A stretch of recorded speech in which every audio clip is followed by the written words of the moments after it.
Spider-Man, Spider-Man. Climbing up the pole of the...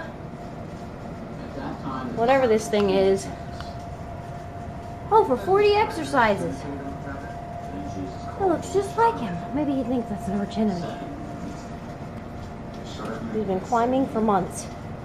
He hasn't gotten very far. Howdy. Driving to work again this morning. This car vlogging thing is getting kind of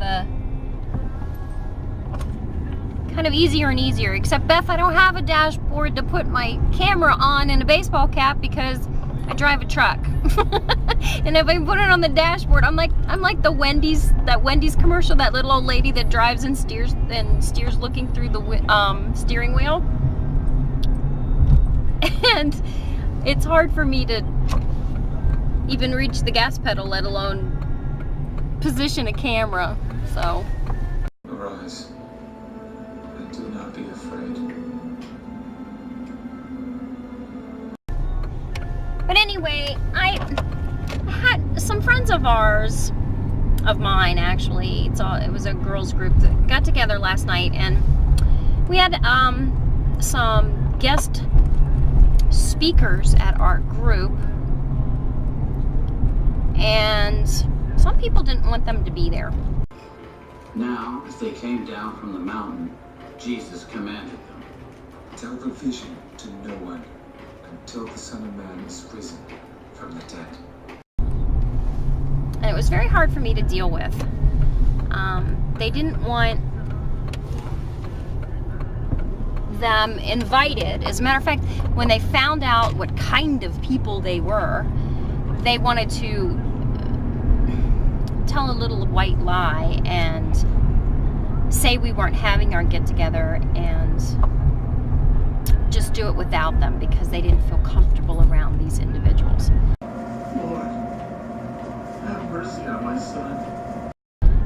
I have a hard time with that, and it really made me upset.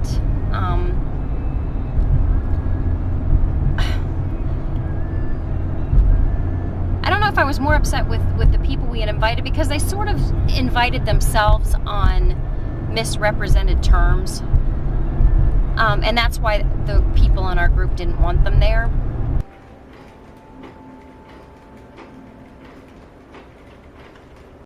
But I just think that we need to... What is that man doing? Looked like he was going to the bathroom in the bushes, but I think he was landscaping. We need to just remember that whole judge not others, lest ye yourself be judged in the same way. And, before you start criticizing someone's life and how they do things or don't do things the way you do, you need to kind of look inward first. That's what Jesus said to do, and that's what I try to do, and I'm not always perfect about it. And I just don't like, there was some name calling behind people's backs going on, and I'm just not very comfortable with that. So, Did to him whatever they wished. Anyway, that was my thought for this morning. Actually, to make a bad story good, it turned out to be a good thing because everybody got along well in the end. So prayers are answered, I guess. I'm at a red light and I feel weird talking in front of people, so I'm turning the camera off. When they had lifted up their eyes, they saw no one but Jesus only.